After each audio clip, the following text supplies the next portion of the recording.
There is no threat, went into the pews like a normal human being, no issue. And that, Brittany, is in a very, very dangerous city. So unfortunately, while Meghan thinks that this briefing to People magazine makes her look cute and like one of us, very sort of low maintenance, something we know she isn't, by the way. On the morning of May 4th, a photograph appeared on social media that should have been completely unremarkable. NBC reporter Natalie Martinez posted an image from Holy Name Cathedral in Chicago, her daughter walking toward her first communion, with a caption that read simply, "Holy Name vibes today." But there, visible in the pews to the right of her daughter, sat someone who was very much not supposed to be photographed in a casual church setting, without extensive preparation and approval. Meghan Markle, Duchess of Sussex, caught in an unguarded moment at a public religious ceremony. Within hours, the post vanished from Martinez's social media entirely, scrubbed as if it had never existed. The question is not why Meghan was at this church service. People magazine quickly provided that explanation, confirming she had traveled to Chicago for her godson's first communion, the child of one of her best friends from Northwestern University.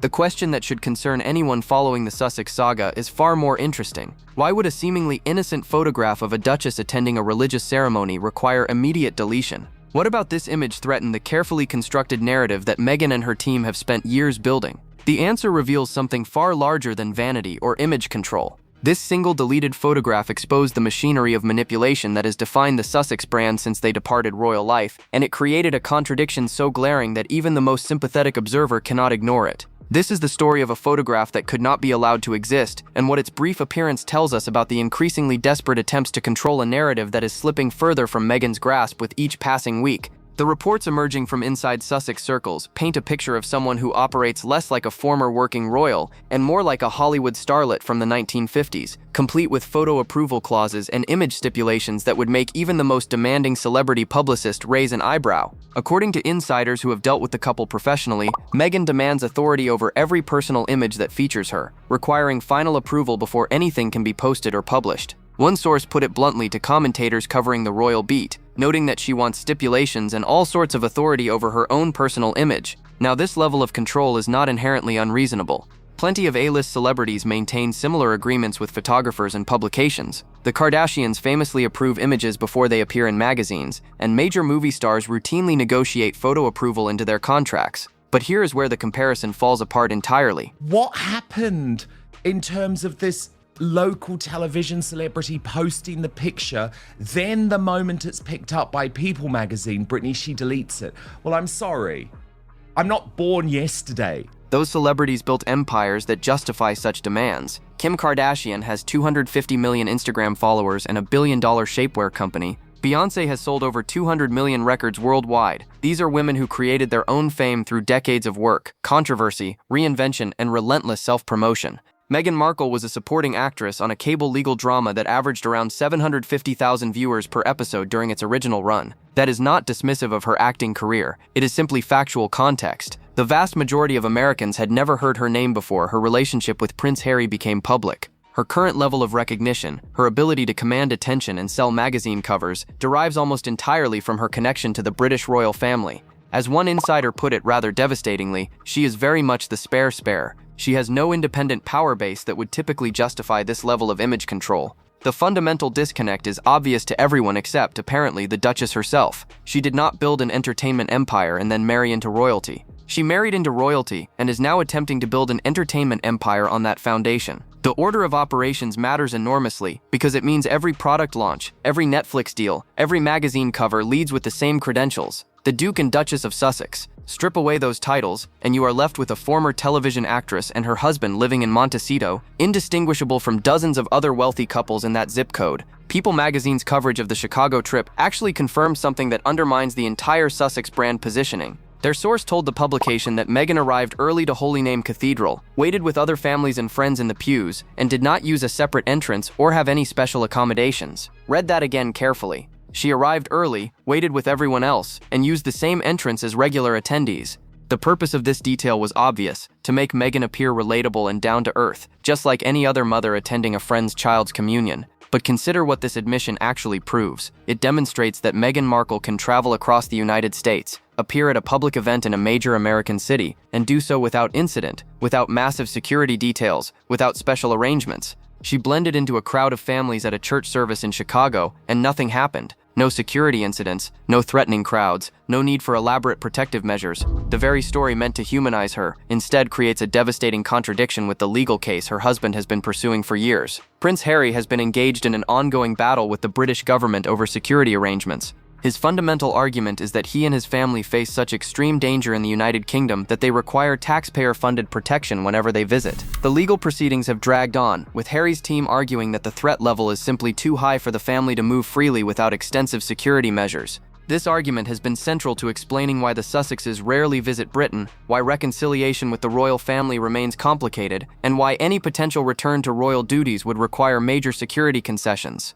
The Chicago photograph obliterates this entire narrative with brutal efficiency. Let us examine the facts that Meghan's own publicity team provided to People magazine. She flew from California to Illinois, attended a public church service in one of America's largest cities, sat in the pews with regular families, used the standard entrance, and returned home without incident. She did this in Chicago, a city that presents major security challenges by any objective measure. The statistics are worth examining in detail. Chicago recorded 460 homicides last year, which was actually the lowest figure the city had seen in 6 decades. By comparison, England and Wales combined, with a population of 60 million people, recorded 522 homicides in the same period. Chicago's population is just 2.7 million. In raw numbers, one mid-sized American city produced almost as many murders as the entirety of England and Wales. The per capita murder rate tells an even starker story. Chicago's rate is approximately 15.4 homicides per 100,000 residents, while the UK rate stands at 0.86 per 100,000. That means the risk of being murdered in Chicago is roughly 18 times higher than in Britain. Gun violence statistics are even more dramatic. Approximately 80% of Chicago's homicides are committed with firearms. England and Wales recorded just 32 firearm homicides in the most recent reporting year. Chicago sees more people shot to death in a typical year than the entire United Kingdom sees killed by guns over several years combined. If Meghan Markle can move freely through one of America's most statistically dangerous cities without elaborate security arrangements, attending public events and sitting in church pews with strangers, the argument that the United Kingdom is too dangerous for the Sussexes to visit without taxpayer-funded protection becomes laughable. The photograph was not deleted because Meghan looked unflattering.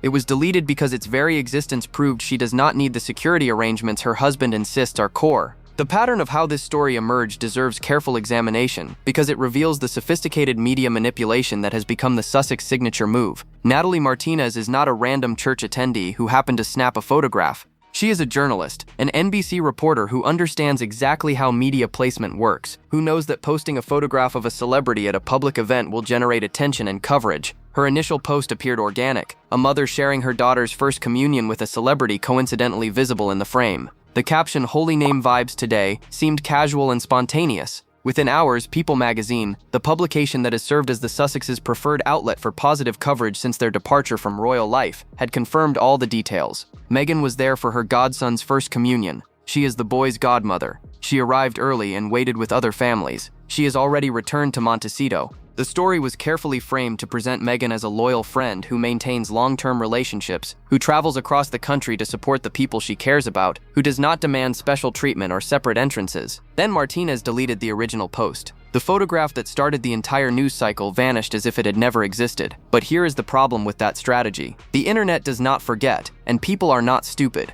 As one observer noted on social media, "Why delete, Natalie? Do not worry, I will not post your child, but this picture was found on X that you posted." Another pointed out the suspicious timing, writing that soon as the article was posted, you deleted, starting to think that was not a coincidence. The deletion actually draws more attention to the photograph than leaving it up would have. It suggests that something about the image was problematic, that someone wanted it removed once it had served its purpose. The purpose, it seems increasingly clear, was to generate the People magazine story through apparently organic means. The photograph provided the news hook. People confirmed the heartwarming details, and then the original evidence was scrubbed. This playbook has Sunshine Sack's fingerprints all over it. The kind of media manipulation that creates coverage while maintaining plausible deniability about coordinated publicity. The Godson storyline serves another strategic purpose that becomes obvious when you consider the context. Just weeks ago, Meghan sat down with Bloomberg and made comments that drew major criticism, particularly her suggestion that mothers gossip at school gates, which many interpreted as tone-deaf given persistent reports that she and Harry are rarely seen at their children's school.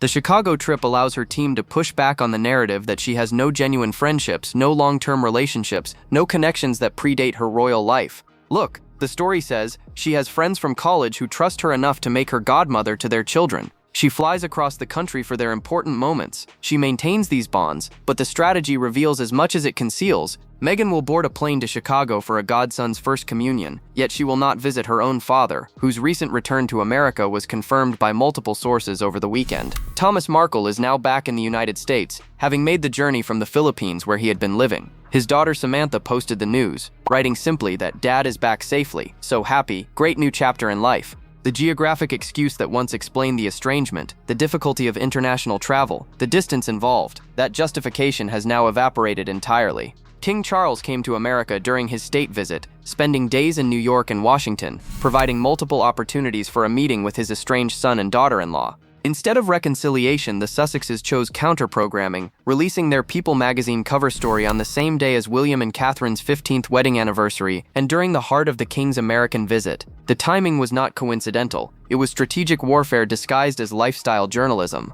The pattern becomes undeniable when you examine which relationships Meghan maintains and which she discards. She keeps connections where she controls the narrative completely, friends who will not challenge her version of events, who benefit from their association with her, who understand the rules of engagement. She severs ties with anyone who might hold her accountable, who knew her before the transformation, who could provide alternative perspectives on the carefully constructed mythology.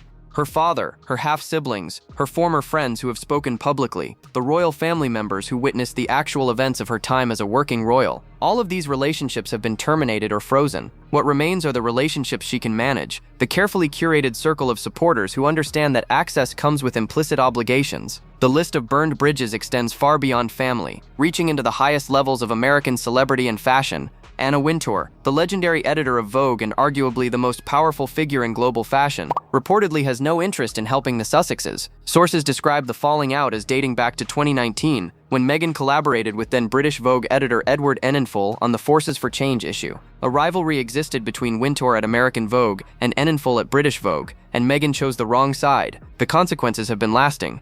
One insider put it bluntly, telling reporters that Anna hates her. The specific grievances reportedly include Meghan not wanting to pay for items and never returning borrowed pieces, practices that violate the unwritten rules of fashion industry relationships. Wintour also genuinely admires the British royal family, having built relationships with working royals over decades. She would have viewed the Sussexes' handling of their exit with contempt, according to sources familiar with her perspective. The kicker is that Wintour apparently never forgives and never forgets. The Kardashian relationship has similarly soured. The trouble reportedly stems from Harry and Meghan's attendance at Kris Jenner's 70th birthday party, which fell on the same day as Britain's annual Festival of Remembrance. The request that guests not share photographs of the couple, given the solemnity of the occasion they were apparently disregarding, did not sit well with a family whose entire empire is built on social media visibility. Sources now describe the Kardashians as being over them. Lauren Sanchez, who married Jeff Bezos and has become increasingly prominent in high society circles, was apparently snubbed before the Bezos wedding.